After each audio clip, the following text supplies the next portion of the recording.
Actividad 3. Solidificación e imperfecciones cristalinas. Integrantes: Camila Andrea Ángel Romero y quien les habla, Joan Sebastián Aranda Jiménez. Pregunta 1. ¿Qué es y cómo se da la solidificación en metales y monocristales? Dividiremos esta pregunta en dos. Primero, ¿qué es y cómo se da la solidificación en metales?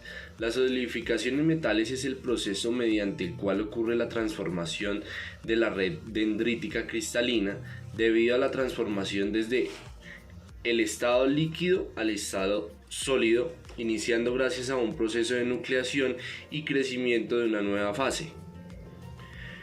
Cuando se cuelan las aleaciones fundidas, se inicia la solidificación en las paredes del molde a medida que se enfrían.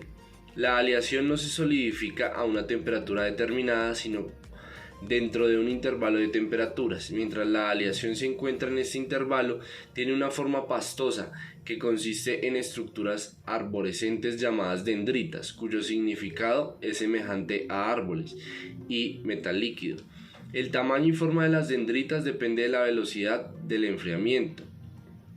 En general, la solidificación de un metal o aleación puede dividirse en las siguientes etapas. 1. La formación de núcleos estables en el fundido, que se llama nucleación. Y 2. El crecimiento de núcleos para formar cristales y la formación de una estructura granulada. Y la siguiente parte, ¿qué es y cómo se da la solidificación en monocristales? La mayoría de los materiales cristalinos para ingeniería están formados por muchos cristales y por consiguiente son policristalinos. Sin embargo, hay unos pocos que constan de un solo cristal y se llaman monocristales. Por ejemplo, los álabes de las turbinas de gas resistente a termofluencias a altas temperaturas se fabrican algunas veces como monocristales. Para el crecimiento de los monocristales, la solidificación debe tener lugar alrededor de un único núcleo, de modo que no se nucleen ni crezca ningún otro cristal. Para lograrlo, la temperatura de la interfase sólido-líquido debe ser ligeramente inferior a la temperatura de fusión del sólido y la temperatura del líquido tiene que superar la de la interfase. Para conseguir esta gradiente de temperaturas, el calor latente de la solidificación debe conducirse a través del cristal que se está solidificando. La velocidad de crecimiento del cristal deberá ser lenta para que la temperatura de la interfase sólido-líquido esté ligeramente por debajo del punto de fusión del sólido que se está solidificando.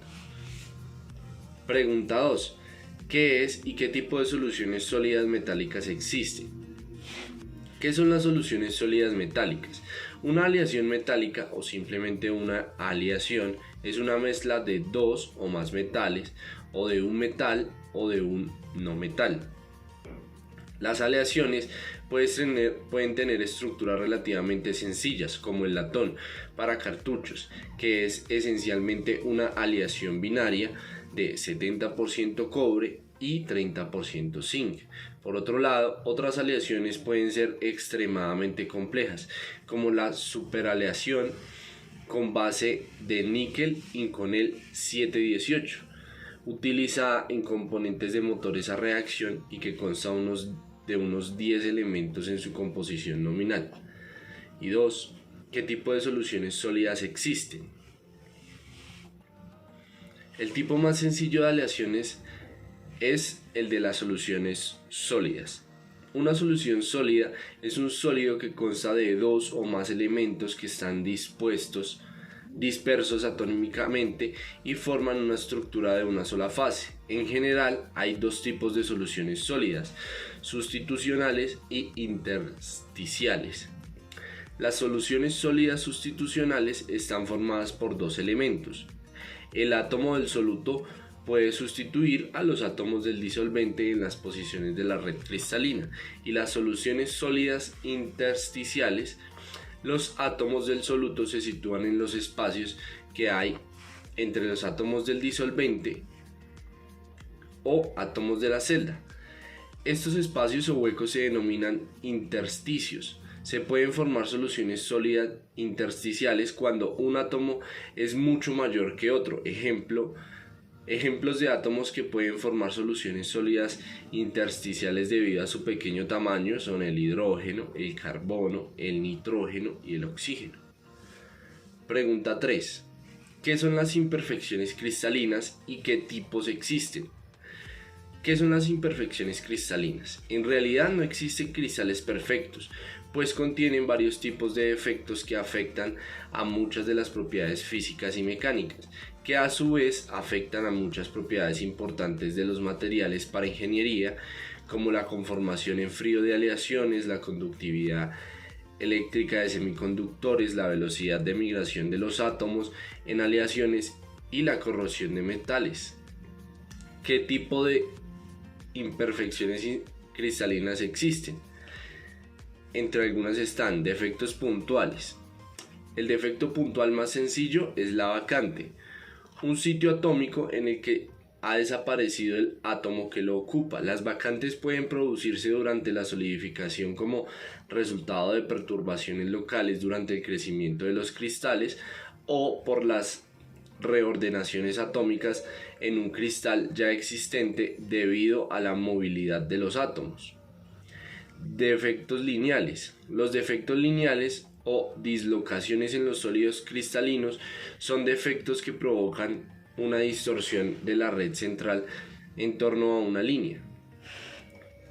Las dislocaciones se crean durante la solidificación de los sólidos cristalinos. También se pueden formar en una deformación plástica o permanente de los sólidos cristalinos, como condensaciones de vacantes por desajustes atómicos en las disoluciones sólidas. Defectos planares. Los defectos planares incluyen superficies externas, límites de grano, maclas, bordes de ángulo cerrado, bordes de ángulos abiertos, torsiones y fallas de apilamiento. La superficie libre o externa de cualquier material es el tipo más común de defecto planar. Las superficies externas se consideran defectos debido a que los átomos de la superficie están entrelazados a átomos solo por un lado. Por consiguiente, los átomos de la superficie tienen menor número de vecinos. Y por último, defectos volumétricos se forman cuando un grupo de átomos o de defectos puntuales se unen para formar un vacío tridimensional o poro de manera inversa a un grupo de átomos de manera inversa. Un grupo de átomos de alguna impureza puede unirse para formar un precipitado tridimensional. El tamaño de un defecto volumétrico puede variar desde unos cuantos nanómetros hasta centímetros, o en ocasiones puede ser mayor. ¿Qué técnicas experimentales existen para su detención? Existen varios tipos de técnicas experimentales. Voy a hablarle de alguna de ellas. Microscopía de barridos con sonda, también denominados de sonda barrido. Son instrumentos primordiales en la nanociencia. Se constituyen básicamente de una plataforma y una sonda o aguja fina que recorre la superficie de la muestra con gran precisión, escaneo o barrido. Voltamperometría cíclica. Esta técnica resulta de gran importancia en el campo de la electroquímica, especialmente para estudios de procesos redos, mecanismos de reacción, propiedades electrocatalíticas, estudio de intermedios de reacción, etc. Esta técnica se basa en aplicar un barrido de potencial al electrodo de trabajo, tanto en el sentido directo como en el inverso. Métodos potenciométricos. En potenciometría medimos el potencial de una celda electroquímica bajo condiciones estáticas, debido a que ninguna corriente o solo una corriente insignificante fluye a través de la celda electroquímica. Métodos voltamétricos y amperamétricos. En voltamperometría aplicamos un potencial dependiendo del tiempo o una celda electroquímica y medimos la corriente resultante en función de ese potencial. Llamamos voltamograma a la gráfica resultante de corriente versus potencial aplicado.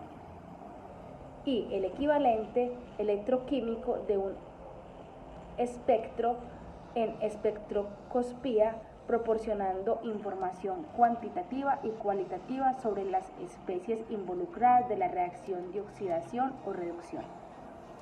Método electroquímico. El análisis electroquímico permite realizar una serie de pruebas a una celda electroquímica con el fin de determinar sus características eléctricas y químicas. ¿Cuál es la importancia de la temática dentro de la ingeniería industrial? Aunque el tema debe ser abordado en su totalidad para su aplicación, consideramos que dentro de las funciones de un ingeniero industrial no están como prioritarias, pero eso no lo hace menos importante. Al conocer los materiales más allá de su funcionalidad básica, nos permite tener una perspectiva del proceso mucho más amplia. Al conocer su composición, la resistencia que opone frente a un esfuerzo, la capacidad de duración, sus características físicas como químicas, nos toca de conocimiento para la toma de decisiones. Es declarar qué campos como la producción o construcción es donde se aplicarían.